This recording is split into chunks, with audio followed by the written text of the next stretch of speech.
Crenden Theater by Vixie. Dedicated to all the crazy things theaters do. Chapter 1. Sydney shook out the jolts in her hands, her script flapping against the wind as she tried to calm herself enough to focus. Minutes were turning into seconds right before her eyes as the actress on stage was reading a monologue from Ghosts That Wonder. Every other word out of the actress was riddled with a silent fear, though they screamed loud and clear as she powered through her monologue.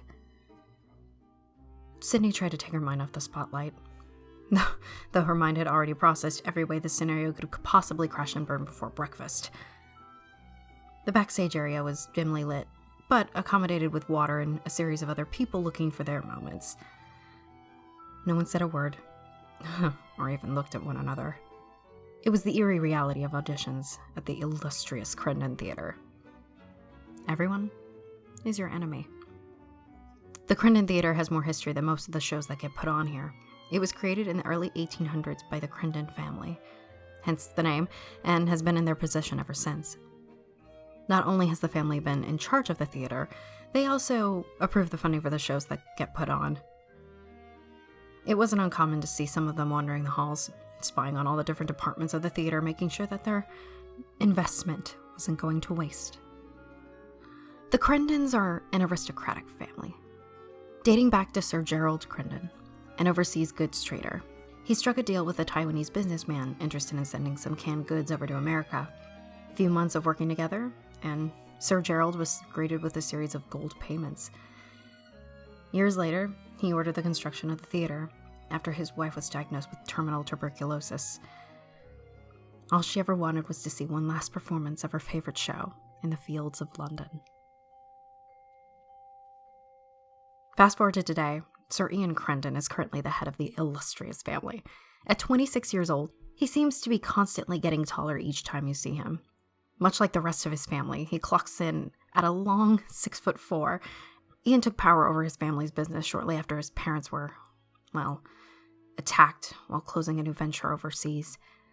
He was sitting in a show right here in this theater when his caretaker received the call and got the news. Ever since then, his diamond blue eyes were constantly looking down upon the theater his ancestors built. He obviously wanted nothing to do with it.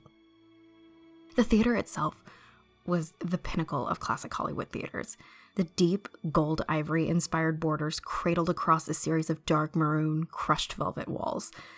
The hundreds of chairs are lined with the same velvet as the walls and stuffed with very special imported cushions to ensure the comfort of each patron, regardless of whether they're in the orchestra seats or up in the balcony. The polished oak wood stage could host an entire circus show. It even comes with a series of confusing catwalks, to complete that feeling of overall mystery. Even though the theater was built so long ago, most of the original stage is intact, and in order to keep its original look, it's taken care of by professionals after every show to ensure that many generations can continue to enjoy its splendor. It's just an audition, right? Sydney asked the mirror reluctantly. Please, bitch. This is the make or break moment, and you know it. The reflection responded. Sydney rubbed her eyes as the reflection returned to normal. She quickly turned around and began pacing, repeating her lines from her monologue over and over again to make sure that she knew them without a doubt, to make sure that she was ready. Sydney could feel the other auditioners staring at her, giving her strange looks, mainly confused as to what she was doing there. But it didn't matter. This, to any other normal person, would be considered a big deal, and Sydney wasn't about to treat it any other way. Everyone's face was glued to their phones. She couldn't help but feel annoyed that she was having to jump through such high flaming hoops just to get a chance to be seen, while these princesses have barely lifted a finger for anything, can line right up whenever they want. But her feelings were quickly forgotten, because she knew that her talent would speak for itself.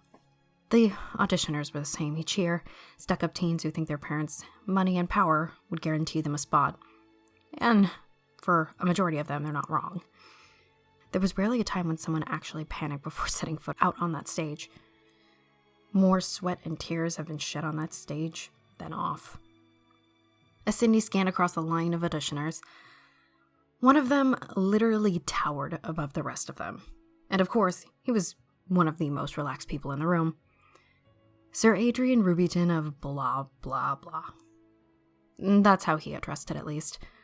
If it's one thing that stands out about Sir Adrian, it's Sir Adrian, with long raven-colored hair parted at the sides and pulled back, half up, half down. And at 6'5", he has an even longer performance resume, easily making him more qualified than any other auditioners lined up for a chance. At this point, the audition was just a formality for him. With his deep brown eyes and chiseled jaw, even his clothes were wrinkle-free and color-oriented to match the color of his olive skin. He was wearing a deep green button-down. The shape made his shoulders more defined and, of course, hugged the waistline, as if it were made just for him. Adrian scanned the room and caught a glimpse of Sydney staring at him. He noticed the cute little dress that she was wearing. He grinned and gave her a little wink. Sydney couldn't help but blush at the sight of him. Her eyes shot back down at her script. Even though it wasn't the smoothest thing she'd ever done, she couldn't let anything shake her now. Thank you very much. We'll be in touch. Sir Adrian Rubyton, please come to the stage, the director said as he waved the girl off the stage. Adrian stood from where he was leaning and swaggered his way onto stage. Hello. Today I will be performing the aria A Rose in the Pale Moonlight from One Day I Will Return. Adrian took a deep breath and began to sing the most beautiful song Sydney had ever heard. It had all the girls, and even some of the guys, crowding the wings of the stage just to get a look. Sydney sat on a nearby couch in the green room and closed her eyes, just letting the music take her. Sydney sat on a nearby couch in the green room and closed her eyes, letting the music take her mind away. Her and Adrian were on the stage, performing the love duet from Act 2 of the same show. He was dancing around her, singing and holding her hips close to his. She could get lost in his eyes as the spotlight on the two of them running back and forth on stage, singing in perfect harmony. Then her bubble burst as the aria ended.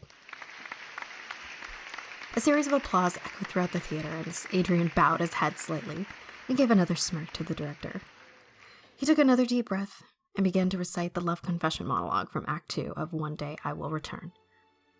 His voice was so clear and crisp that it could be heard even from the lobby. Can you believe it? Another day of you showing up at exactly the moment I need you. Lately, I can barely tell if you're next to me or not. I'll start talking and like an idiot, I'll turn my head and, well... and you're not there. Call me crazy, hell, call me anything. Just as long as it's you doing the calling. As he continued with the monologue, Sydney walked to the wing to watch with the rest of the crowd. Adrian couldn't help but notice her, and decided to continue his monologue, making direct eye contact with her, of course sending chills down her spine.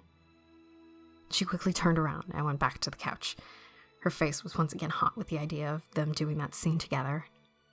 Sydney always knew that Sir Adrian was a flirt, but he never seemed to be like every other noble. He didn't throw the cash around, didn't chase down ragers. You would normally find him at a local cafe reading a book. Sir Adrian just loved the idea of people calling him Sir. He thinks it's hilarious than how it's like saying someone's first and middle name. Sir Adrian comes from a family of lawyers. Well-respected lawyers, who did a lot of good for the community. His family even thinks it's funny that they have a nobility status. They just love being able to do what they do and benefit the community. Sydney really liked how Sir Adrian's You know that feeling you get when someone's watching you? Oh my god. I'm so sorry. Jeez, dude, what the hell? You're Sydney, right? The non-noble. Sounds about right. Nice to meet you. Sydney said through a long exhale, relaxing her muscles again. Sir Adrian sat down next to Sydney, She blushed a little bit as she felt the warmth emanating off of him. While she wanted to tense up, it was oddly calming. Well, it is an absolute honor to meet you, Sydney. I'm sure you have nothing to worry about because you're a hard worker and you can bring a lot to the role, he said, looking deep into Sydney's eyes. I'm sure the director will see it too. Sydney melted in her chair a little bit. Oh, thanks. Wait, how do you know? Sydney was interrupted by a voice echoing throughout the theater. Will Miss Sydney Rosand please come to the stage? As the voice echoed away, the silence was broken by a series of murmurs and whispers. Everyone watched like hawks after their next meal as Sydney approached the stage. She took a moment to close her eyes and focused on her heartbeat as the rest of the world just seemed to vanish. Her metronome began to slow and become a little bit more steady. She opened her eyes, took a step out onto the stage, and then everything went black.